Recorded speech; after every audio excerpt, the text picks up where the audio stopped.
Hello friends, स्वागत है आप सभी का CBB के आर्ट्स क्लासेस में। दोस्तों, पिछली वीडियो में हम लोगों ने इतिहास के कुछ मोस्ट इम्पॉर्टेंट प्रश्न को कवर किया था और मैंने अच्छे तरीके से आपको याद कराने की पूरी कोशिश किया था। आई होप आपको याद हुआ होगा और समझ में आया होगा। आज की इस वीडियो में इतिहास को हम लोग टॉपिक को और आगे बढ़ाते हैं। ये सब हम लोगों ने कवर किया था मोहनजोदड़ो या जो हड़प्पा सभ्यता या सिंधु घाटी सभ्यता की विशेषताओं से संबंधित सवाल हर साल दोस्तों पूछे जाते हैं। बहुत ही मोस्ट इम्पॉर्टेंट है, इसे आप अभी से तैयार कर लीजिए, बहुत ही ज़्यादा इम्पॉर्टेंट है। आज की इस वीडियो में हम लोग बात करेंगे, ये सब जो है मैंने विस्तार से बताया था, विथ डायग्राम विथ मैपिंग के माध्यम से मैंने समझाया था। आज की इस वीडियो हम लोगों ने जो प्रश्न कवर किया है वो बहुत ही मोस्ट इम्पॉर्टेंट है। आइए शुरुआत करते हैं इन सभी महत्वपूर्ण प्रश्नों को। दोस्तों, मैंने आपको बताया था इतिहास समझने के लिए लोगों को थोड़ा दिक्कत होती है। इतिहास में समझने के लिए मैंने आपको 3 चीज़ें बताया था। ये 3 चीज़ें अगर आपको ध्यान में होगा तो आप इतिहास को अच्छे से समझ सकते हैं। सबसे पहले इतिहास में ये होता है कि इतिहास में तिथि हमें जानना होता है कि कौन सी तिथि कौन सी घटना घटी थी। इसके बाद हमें नाम जानना होता है कि वो जो घटना घटी थी वो किसके बीच में घटी थी, तो उनका नाम हमें पता होना चाहिए। और तीसरा जो है वो स्थान, यानी जो घटना घटी थी वो किस स्थान पर घटी थी। यही 3 चीज़ दोस्तों हैं जो इतिहास को परफेक्ट बनाते हैं और इन्हीं तीनों के माध्यम से मैं आपको इतिहास समझाने की पूरी कोशिश करूंगा। चलिए शुरुआत करते हैं। सबसे पहला प्रश्न यहाँ पे कवर करने की कोशिश करते हैं। सबसे पहला प्रश्न है दोस्तों, अभिलेख से आप क्या समझते हैं। तो इतिहास में यह पूछा गया है कि अभिलेख क्या होता है। हमें अभिलेख मिला है, प्राचीन में देखा जाए तो प्राचीन में हमें जो लेख मिले हैं वो क्या है, वो अभिलेख के रूप में मिले हैं। तो वही हमें इतिहास में समझना है कि ये अभिलेख होता क्या है। देखते हैं इसका आंसर कैसे लिख सकते हैं। 2 लाइन में इसका आंसर लिखना है आपको। 2020 में 2022 में सवाल पूछा गया है। अभिलेख पत्थर, धातु या मिट्टी की बर्तन जैसी कठोर सतह पर कुछ शब्द या लेख होते हैं जिन्हें अभिलेख कहा जाता है। मतलब दोस्तों ये है कि जो अभिलेख है ये क्या होता है, किसी भी पदार्थ पर, जैसे मान लो चाहे मिट्टी का कोई पदार्थ हो या फिर जो कोई पत्थर हो, कोई धातु हो, उस पर कुछ लिखा होता है। ठीक है, उस पर कुछ लिखा होता है, उसी लिखे हुए शब्द को जो है क्या कहते हैं, अभिलेख कहते हैं। ठीक है, अब यहाँ पे देखिए, चाहे वो मिट्टी के बर्तन पे लिखा हो, चाहे पत्थर पे लिखा हो, चाहे किसी धातु पे लिखा हो, वो जो लेख होता है उसी लेख को अभिलेख कहा जाता है। आई होप आपको समझ में आया होगा। अगला प्रश्न है, बहुत ही मोस्ट इम्पॉर्टेंट है। 2020 में 2022 में ये सवाल दोस्तों पूछा गया है, तो इसको ध्यान रखेंगे, समझने की पूरी कोशिश करेंगे। मैं समझाने की पूरी कोशिश दोस्तों करूंगा, पूरी जी जान से आपके लिए मेहनत करूंगा ताकि जो है आप अच्छे नंबर से पास हो जाओ। यही मेरा उद्देश्य है और यही इस चैनल का उद्देश्य है। सवाल दोस्तों है यहाँ पे, प्राग प्रशस्ति जो है प्रशस्ति का रचना किसने की थी। इसी क्वेश्चन को अथवा करके पूछा है। प्राग प्रशस्ति पर टिप्पणी लिखिए। सन 2020 में सन 2022 में सवाल पूछा गया है, तो इम्पोर्टेंट सवाल है, आगे आने जो है संभावना जो है बिल्कुल पूछे जाने की। सबसे पहले समझते हैं कि प्राग प्रशस्ति क्या है। तो प्राग प्रशस्ति के बारे में अगर बात करें तो ये प्राग प्रशस्ति हरिसेन द्वारा रचित एक अभिलेख है। अभी अभिलेख के बारे में हमने आपको बताया कि अभिलेख क्या होता है। ऐसी ही जो प्राग प्रशस्ति क्या है, एक अभिलेख है जो हरिसेन द्वारा रचित है। तो हरिसेन क्या हो गया, नाम हो गया। ठीक है, ये नाम हो गया जिसने इस चीज़ को जो है मतलब लिखा था, रचित किया था। ठीक है, रचना किया था।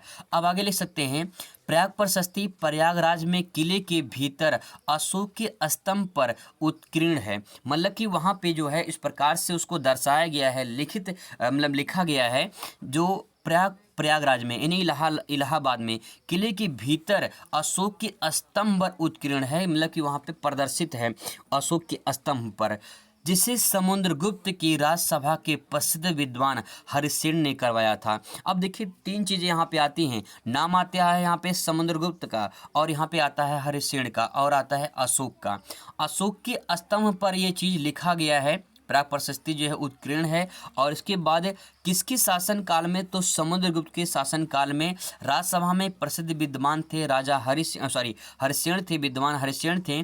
और हरिसेन ने जो है ये जो है प्राग प्रशस्ति की रचना की थी। प्राग प्रशस्ति को इलाहाबाद स्तंभ अभिलेख कहा जाता है क्योंकि ये कहाँ पे लिखा गया है, किस किले में लिखा गया है, इलाहाबाद स्तंभ जो है इलाहाबाद स्तंभ इसलिए कहा जाता है क्योंकि ये इलाहाबाद के किले में भीतर जो है अशोक स्तंभ पर उत्कीर्ण है लिखा गया है। ठीक है, तो इस प्रकार से आप इसे आसानी से याद कर सकते हैं। 2-3 लाइन आपको ध्यान में रखना है। पहला पॉइंट ये है, प्रयाग प्रशस्ति किसने लिखा है? हर्षेय ने लिखा है। और इसके बारे में थोड़ा डिटेल में समझना है तो आप ऐसे ले सकते हो कि प्रयागराज के किले के भीतर अशोक के स्तंभ पर ये उत्कीर्ण है, इन्हें लिखा गया, दर्शाया गया है। और ये समुद्रगुप्त के शासनकाल में हर्षेय थे और उन्हीं के जो है उन्हीं के द्वारा ये चीज़ दर्शाया गया था। इसे इलाहाबाद स्तंभ अभिलेख भी कहा जाता है। ठीक है, आगे देखते हैं। बहुत ही इंपॉर्टेंट प्रश्न है, 2022 में 2023 में सवाल पूछा गया है, अर्थशास्त्र के लेखक कौन है? और या फिर इसी क्वेश्चन को अथवा करके पूछा है, कौटिल्य के अर्थशास्त्र के बारे में आप क्या जानते हैं?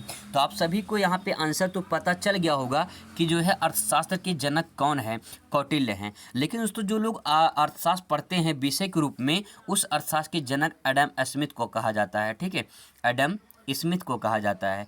ये जो अर्थशास्त्र है ये अलग वाला है। ठीक है, अब यहाँ पे देखिए, मौर्य युग के इतिहास के लिए अर्थशास्त्र सर्वाधिक महत्वपूर्ण ग्रंथ है। यानी जो चंद्रगुप्त मौर्य देखा जाए उनके शासनकाल में अर्थशास्त्र का जो है एक सर्वाधिक महत्वपूर्ण ग्रंथ माना जाता है अर्थशास्त्र को।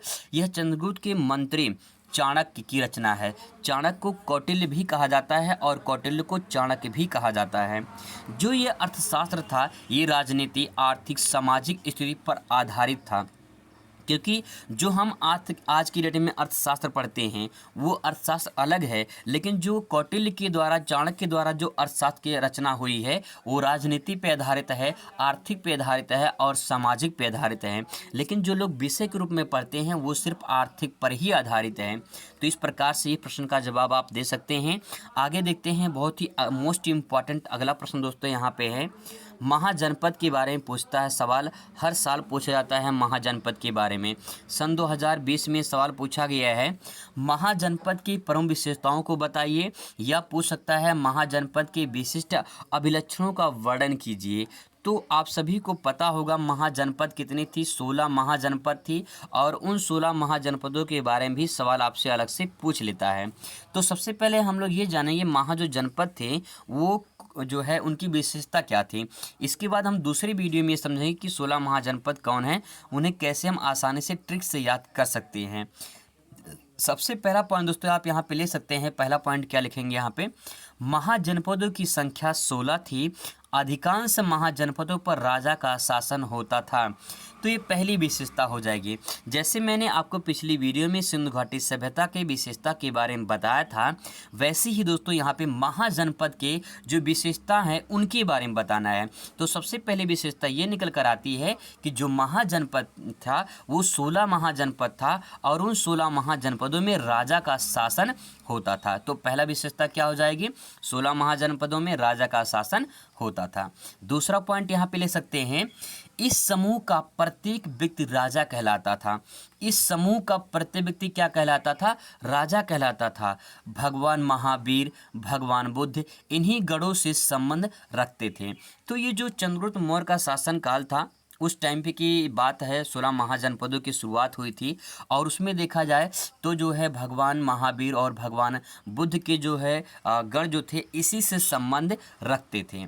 अगला पॉइंट यहाँ पे ले सकते हैं, महाजनपदों की राजधानी को किले से घेरा जाता था। सभी जो 16 महाजनपद थे, इन 16 महाजनपदों में उनकी एक राजधानी होती थी और उन राजधानी को जो है सुरक्षा की दृष्टि से किले से घेरा जाता था, ताकि जो है वहाँ पे जो राजा शासन करने वाला है उसकी सुरक्षा किया जा सके। ठीक है, आगे देखते हैं। अगला पॉइंट यहाँ पे लिखा है।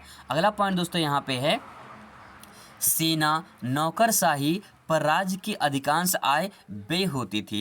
यानी जो नौकरी करते थे, जो वहाँ पे जॉब करते थे, नौकरी करते थे, जो सेना में होते थे, उनको अधिकांश जो है आय देनी पड़ती थी। तो ज़्यादा जो व्यय होता था वो नौकरशाही पे या तो सेना पर होता था। ये भी एक विशेषता है। ठीक है, पांचवा विशेषता दोस्तों ले सकते हैं, महाजनपदों के राजा साम्राज्यवादी प्रवृत्ति में विश्वास रखते थे, अतः राजाओं द्वारा अस्थायी सेनाएं रखी जाती थी।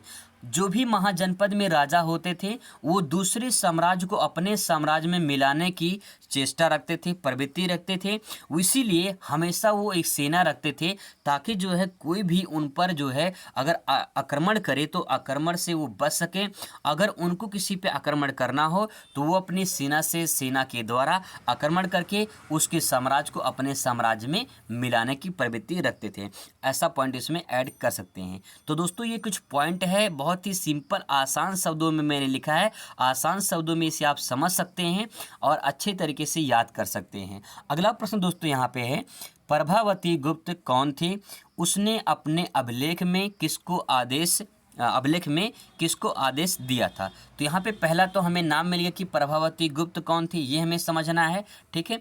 और उन्होंने अभिलेख में किसको उपदेश दिया था, आदेश दिया था, ठीक है, ये हमें समझना है। तो प्रभावती गुप्त चंद्रगुप्त द्वितीय की पुत्री थी। हमें ये बात समझ में आ गई कि प्रभावती गुप्त यानी नाम हमें मिल गया। तो नाम क्या है? नाम ये है कि चंद्रगुप्त द्वितीय की पुत्री थी, ठीक है। आगे उसने एक भूमि दान दिए जाने का आदेश दिया था। जो प्रभावती गुप्त थी, इन्होंने क्या किया था? भूमि दान देने का आदेश दिया था कि जो भूमि है वो दान में दे दिया जाए, किसी को, समाज को, जनता को दान में दे दिया जाए ताकि जो है उनका भला हो सके। तो इस प्रकार से आप यहाँ पे 2 लाइन ले सकते हैं। 1 नंबर का सवाल ही पूछा जाएगा आपसे कि प्रभावती गुप्त कौन थी, तो समझ सकते हैं चंद्रगुप्त द्वितीय की पुत्री थी। उन्होंने भूमि दान देने का आदेश दिया था। तो दोस्तों ये इम्पॉर्टेंट प्रश्न है जिसे आप आसानी से समझ सकते हो। ये कुछ इम्पॉर्टेंट प्रश्न है जो पिछले सालों में पूछे गए हैं, जिसे मैंने कवर किया है। मिलते हैं नेक्स्ट वीडियो में नए वीडियो के साथ। Thanks for watching.